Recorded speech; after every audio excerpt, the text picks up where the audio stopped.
Nicola Edgington was a woman deemed as exceptionally dangerous after she assaulted two people with a knife.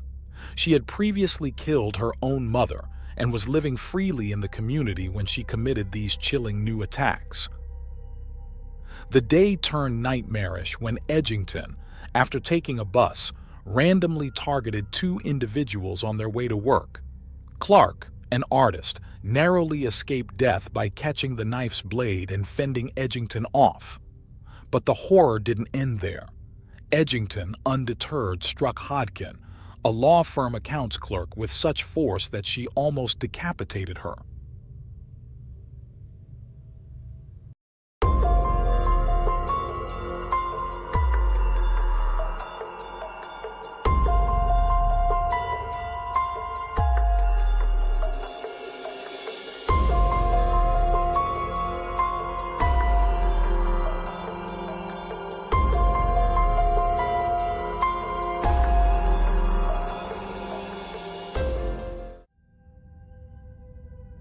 Nicola Edgington was born in Britain on September 9, 1980, the eldest of three children to Marion and Harry Edgington. Her younger siblings are Tom, 2 years her junior, and Sarah, who was 5 years younger. Not much is known about Nicola's early years, except that her father Harry was a respected foreign correspondent for the British newspaper Daily Mail and often worked from home. Her mother Marion was known for her warm and outgoing personality, making her quite popular in their community. But her brother Tom says Nicola was always quite the troublemaker. He described her as a challenging child whose unruly and confrontational behavior often caused family turmoil and strained her parents' relationship. Eventually, her parents separated. Harry moved to France but stayed in touch with the children. Nicola's troubles weren't confined to home. She was also a constant source of conflict at school. As a result, other parents didn't want their children associating with her, viewing her as a bad influence. At home, Nicola frequently clashed with her mother, who took her to psychologists multiple times, trying to find a reason for her inappropriate behavior. Despite these visits, the professionals always concluded that Nicola was perfectly normal. Her brother later remarked that Nicola was good at pretending to be sane. Nicola's behavior became even more challenging during her preteen years. By the age of 11, she had become completely uncontrollable and would disappear from home for days at a time. In one instance, driven to desperation by her constant escapades, her mother Marion hid all her shoes. Unperturbed, Nicola simply took a pair of her brother's shoes and left anyway. Marion frequently had to call the police to locate her daughter Nicola. It's not clear whether she truly needed assistance or was just causing trouble, but Nicola did once call social services to be moved to a care facility, accusing her mother of improper conduct. Her call led to her being taken away for her safety, but she was sent back home after a few weeks because she was seen as a threat to other children at the facility. Later, Marion sold their home and moved to a remote cabin in East Sussex, hoping for anonymity and a fresh start. She was trying to keep her 12-year-old daughter away from bad influences, including friends with whom Nicola had started drinking, smoking, and staying out late. In this new place, Nicola was enrolled in a local school, while her siblings were sent to a boarding school. This move, Marion hoped, would allow her to better manage Nicola and keep the younger children safe. Tom, her brother, later expressed his satisfaction with the boarding school, enjoying the company of peers from stable families and dreading weekends at home due to Nicola's disruptive influence. Meanwhile, Marion continued struggling with Nicola, who left school for good at 15, escalating tensions and even violence at home, once assaulting her mother with a home telephone, leading to police intervention and warnings against such behavior. Nicola eventually moved out of the family home into an apartment in Brighton, arranged by her father. At 17, Nicola fell pregnant and was expecting twins, but the pregnancy was tragically cut short by a violent act from her boyfriend. 2 years later, she got pregnant again by a drug dealer. This baby was born prematurely, but survived. Nicola returned home and her mother helped care for the fragile newborn. Then Nicola began working various jobs, including as a receptionist, salesperson, and pole dancer in nightclubs, where she often used drugs and experienced 2 overdoses. She met her future husband in a club with whom she had her second child. His identity remains undisclosed, but according to Tom, this marriage brought stability to Nicola's life, as her Jamaican husband cherished both children and ensured Nicola took her prescribed medication for behavioral management. However, the stability was short-lived as Nicola stopped her medication, joining an evangelical church, believing faith rather than medicine could control her behavior. Unfortunately, this did not lead to the hoped-for miracle. Instead, Nicola developed a religious delusion, convinced she was surrounded by demons. Apparently, due to immigration issues, Nicola's husband had to return to Jamaica, taking both children with him. However, Nicola later followed him, not exactly to reunite the family. She went to Jamaica and then back to her own country, taking her first child with her, even against her husband's wishes. He was very worried about her mental state. Upon her return to Britain, Nicola's situation didn't get any better, and Marion was deeply concerned for the little one's safety because Nicola was having violent and unstable episodes.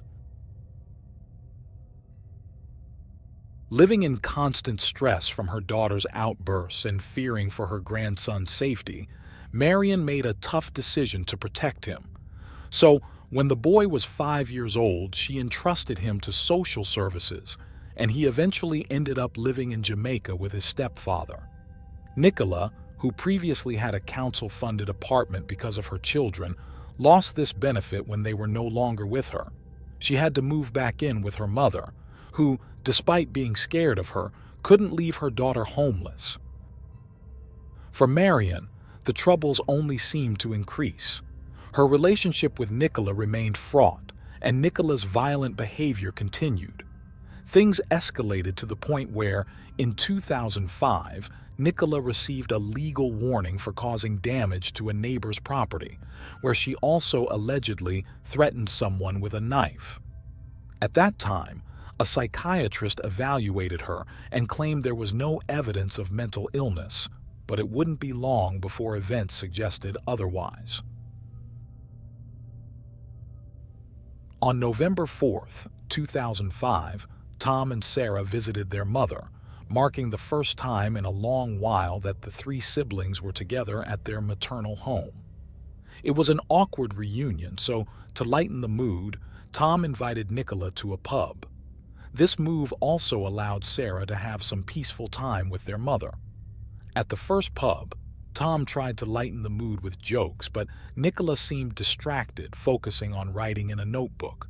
They then moved to another venue, where Tom felt relieved as Nicola became more talkative, even mentioning her plans to move back to Jamaica. However, this calm was short-lived, as Nicola was soon thrown out for starting a fight with the owner of the venue.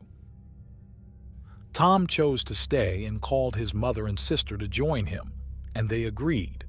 However, when they arrived, Marion couldn't find parking, so she dropped Sarah off at the venue and returned home. After a while, Tom and Sarah also decided to head back to their mother's house. Upon entering, Tom immediately noticed something about the guest room's foldable bed. Tom couldn't fully grasp what he was seeing at first. It looked like a pile of clothes with 2 legs sticking out. He thought maybe Marion had invited someone over to stay. Still uncertain about what he was seeing, he called for his sister. Sarah, less cautious, strode into the room and immediately started screaming at Tom not to enter and to urgently call the police. The legs Tom had seen belonged to their 60-year-old mother, Marion, who was lifeless and had several stab wounds.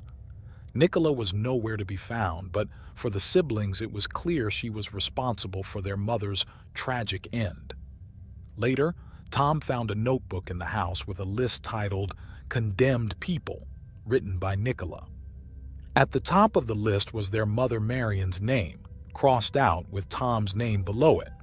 Though no official source was mentioned, some media reported that the argument between mother and daughter might have started over Nicola's accusation that Marion had estranged her from her son and allegedly removed her from the will. When the authorities arrived at the family home, investigators began collecting evidence while forensic personnel took care of Marion's body, which had 9 stab and puncture wounds inflicted with a kitchen utensil. Meanwhile, the police launched a search for Nicola, who was not at the house. Sarah made several TV appearances, pleading for Nicola to turn herself in. Almost 13 weeks later, on November 21, 2005, Nicola was located on a public transport unit in London. Upon her arrest, she immediately blamed Tom for the fatal attack on their mother. Nicola was then subjected to a psychiatric evaluation at the station, where specialists declared her to be in an actively psychotic state. Subsequently, she was initially taken to prison and later, in February 2006, transferred to a facility for individuals who had committed crimes and suffered from mental health issues. Upon her arrival, specialists deemed Nicola unfit to stand trial, putting the legal proceedings on hold until a new professional assessment could determine her ability to understand her situation and actively participate in the judicial process. This milestone was reached in October 2006 when Nicola faced trial for her mother's death. She pleaded guilty to manslaughter on the grounds of diminished responsibility. The psychiatric report presented at the trial stated that at the time of the incident, she was suffering from an acute psychotic episode, compounded by her pre-existing and persistent emotionally unstable personality traits. The mental health expert attending her recommended a prolonged stay in a secure hospital for further risk assessment and long-term rehabilitation. The judge of the case sentenced Nicola to an indefinite detention in psychiatric care at the Braxton Center. Following this decision, her siblings, Tom and Sarah, expressed relief that Nicola was finally in a place where she could not harm anyone else and receive the desperately needed help. From then on, Nicola would be treated with antipsychotic and mood-stabilizing medication. During this time, Nicola disclosed that her father had abused her in early childhood, a claim that was never confirmed and always denied by Harry. Nonetheless, Nicola consistently raised concerns among the staff attending to her. She exhibited disruptive, abusive, and rude behavior, staunchly refusing to acknowledge the crime she committed against her mother. She was obsessed with progressing quickly through treatment with the sole aim of being discharged, causing numerous challenges for the medical staff managing her case. The staff responsible for Nicola were constantly on high alert due to her interactions with male patients at the mental health center. Despite concerns, by mid-2007, Nicola was allowed supervised outings, which only raised alarms due to her deemed inappropriate behavior in the community. In November 2007, Nicola was moved within the facility to a unit allowing more independent living, not because of improved condition, but to free up a bed. In her new setting, Nicola's behavior continued to worry staff as she started a new relationship with another male patient, and her mood fluctuated with medication adjustments. Yet, on September 29, 2009, 3 years after being incarcerated for the heinous crime against her mother, controversial decisions were made about her care. After meetings, Nicola was conditionally discharged to a subsidized apartment. Nicola expressed concern about being alone at night in the new place, but the assessment team felt 24-hour supervision was unnecessary, devising a contingency plan for emergency assistance. For 2 years, she lived in a facility designed to help adults with mental health issues live independently. With just an intercom system for security, Nicola shared the residence with 3 other tenants in separate apartments. During this time, Nicola received regular visits from her psychiatrist and social worker, along with clinic appointments. She was permitted to visit her children and husband in Jamaica twice, where her husband noted her aggressive behavior, which she denied. By 2011, at 31, Nicola planned to leave the facility, with supervisors believing she needed minimal support. However, the reality was different. Nicola was out of control, having relationships with at least 2 men, one being a co-resident, breaching the house rules and showing her disregard for regulations. In March 2011, suspecting she was pregnant by one of these men, Nicola's psychiatrist advised stopping her mood-stabilizing medication for the baby's sake. After a miscarriage, she did not resume her antipsychotic medication. Around the same time, Nicola claimed to have received abusive messages from a gym employee she might have had a relationship with. Records vary, but between September and October 2011, Nicola messaged her brother Tom via a social network, seeking help and mentioning her miscarriage, missing their mother, and lamenting that no one cared for her like Marion did. She ended her message with, "I love you," giving Tom her phone number, urging him to keep their conversation from their father. Tom's response was harsh. He reminded her of the crime she committed against their mother and expressed relief over her miscarriage, suggesting that people like her should be sterilized. He concluded by telling her to end her own life.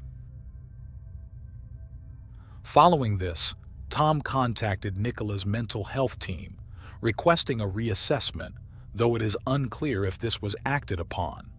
After receiving Tom's harsh response, Nicola appeared to be in crisis, contacting the police multiple times and even showing up at their station in person. Each time, she told a different story. Once she claimed someone was threatening her life. Another time she alleged that 2 drug addicts had invaded her apartment and refused to leave, possibly stealing from her. Initially, the police responded but found no evidence of her claims and gradually paid less attention to her reports. Nicola couldn't seek help from her support worker because it was closed on weekends.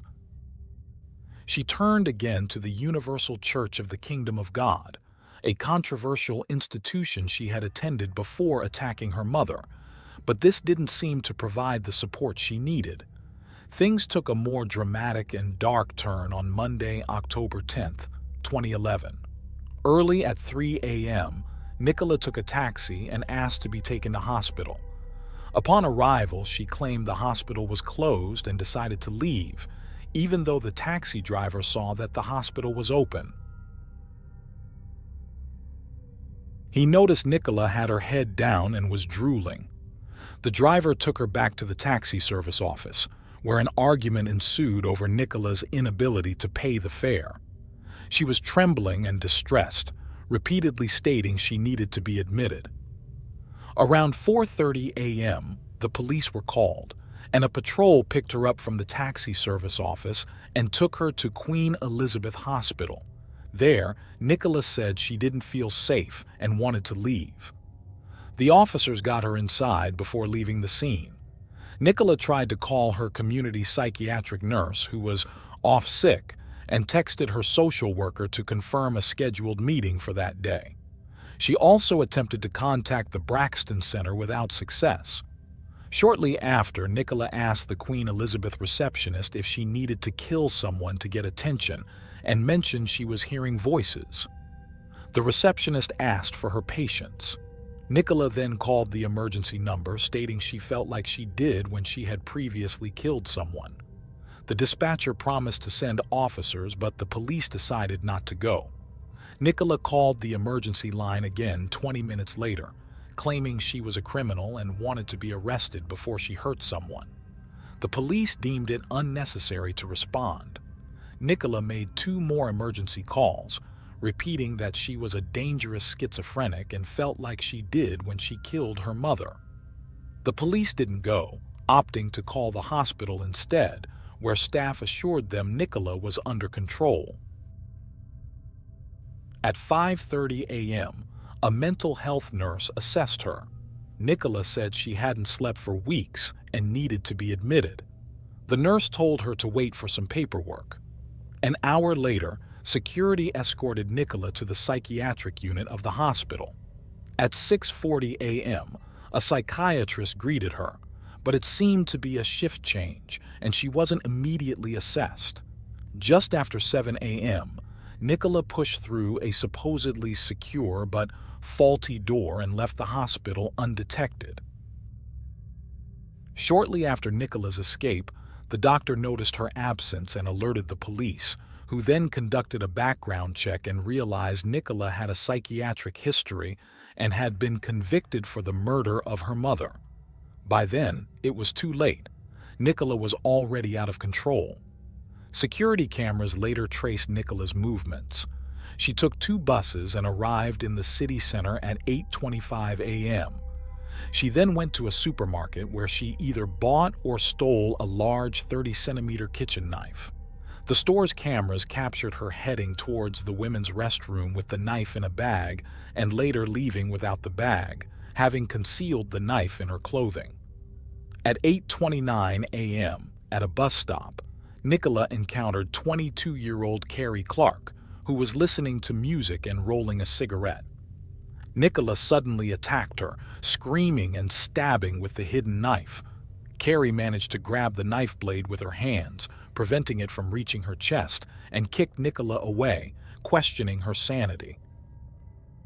Nicola, oddly, claimed she wasn't crazy and demanded her weapon back, which Carrie refused, leading Nicola to walk away. This, however, wasn't the end. As witnesses rushed to aid Carrie, who had severe cuts on her hands, Nicola entered a butcher's shop and stole another knife. She then approached another bus stop where 58-year-old Sally Hodkin was waiting. Without warning, Nicola savagely attacked Sally, targeting her neck and fatally wounding her. Nicola then fled the scene. Security footage showed her running away and entering a store to hide. The situation, already dire, could have worsened, but police were already in the area due to the first attack. A man seen following Nicola in the footage directed the officers to her hiding spot. By 9:40 a.m., police had apprehended Nicola behind the store. She was calm during the arrest and didn't resist.